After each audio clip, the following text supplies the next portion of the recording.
Your worst financial habit is not what you think it is. It is invisible. Alex is 34, marketing manager in Phoenix, earns $78,000 a year. Every Friday night, same routine. Opens DoorDash, orders $47 worth of Thai food, scrolls Amazon, adds a $29 Bluetooth speaker to cart, checks out, does not even feel the click. By Sunday, he barely remembers, but his credit card remembers everything. Alex does not have a money problem. He has a brain problem. Here is what most people get wrong about bad habits. They think it is about willpower. It is not. It is about architecture. Your brain runs two systems: your prefrontal cortex, the rational planner, and your basal ganglia, automated routines. Research from MIT's McGovern Institute shows that once a behavior becomes habitual, your basal ganglia takes over completely. You are not choosing to spend. Your brain is choosing for you. I call this the neural autopilot. It explains why 54% of Americans live paycheck to paycheck, according to Ramsey Solutions' 2026 report. The average American spends $3,045 a year on impulse purchases, according to Capital One shopping research. That is not a budgeting failure. That is a neuroscience problem. And the first way to break it targets the exact moment your brain switches from thinking to autopilot. Way 1. Name the loop before it closes. Every bad financial habit follows the same neurological pattern: cue, routine, reward. The cue is the trigger: stress, boredom, a push notification. The routine is automated: open app, browse, check out. But the reward is not the product. Research from Kent Berridge's lab at the University of Michigan proves that dopamine drives wanting, not liking. Your brain gets its hit from the hunt, not the purchase. Alex's Friday DoorDash habit? The cue is exhaustion. The reward is 15 seconds of, I do not have to think about dinner. The $47 is collateral damage. The neuroscience fix? Name the loop out loud before it completes. When you say, I am stressed, and my brain wants a dopamine hit, you activate your prefrontal cortex. Research from UCLA's Matthew Lieberman shows that verbalizing emotional states reduces amygdala reactivity by up to 43%. You are not stopping the habit. You are interrupting the neural autopilot long enough for your conscious brain to take over. But what if the problem is not the trigger? What if it is the environment? Way 2. Redesign the environment, not the decision. Wendy Wood at USC spent 3 decades studying habits. Her conclusion: environment design beats willpower every time. By 7 p.m., after a full workday of decisions, your willpower runs on fumes. Psychologists call this ego depletion, first identified by Roy Baumeister at Florida State. This is why Alex orders DoorDash at 8 p.m. on Friday, not Monday morning. His prefrontal cortex is depleted. The fix: delete retail apps. Remove saved credit cards from browsers. A study in the Journal of Retailing found that online shopping produces higher impulsivity than in-store shopping because it removes natural friction points. Meet Rachel, 46, director of operations in Atlanta. After her divorce, she was spending $1,200 a month on things she could not account for. She deleted Amazon, turned off notifications, moved savings to a separate bank. 3 months later, unplanned spending dropped 62%. That is not discipline. That is architecture. Now forget everything you know about the 21-day rule. It is wrong. Way 3. Use the 66-day reality, not the 21-day myth. It takes 21 days to form a new habit. Completely wrong. That myth traces back to Maxwell Maltz, a plastic surgeon in the 1960s who noticed patients took 21 days to adjust to their new appearance. An observation about faces became a rule about behavior. A landmark study from University College London tracked 96 participants.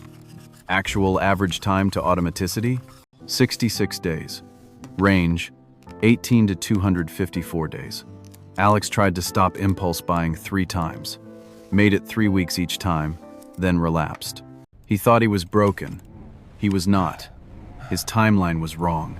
Graybiel's research at MIT shows old habit circuits never fully erase. They go dormant. A strong enough cue can reactivate them months later. The 66-day window matters because you are building a competing neural pathway strong enough to override the old one. The next method says, you should not try to stop your bad habit at all. Way 4. Replace the reward. Do not fight the cue. Harvard psychologist Daniel Wegner proved that telling yourself not to think about something makes you think about it more. The ironic process theory. Telling yourself do not buy anything activates the neural networks associated with buying.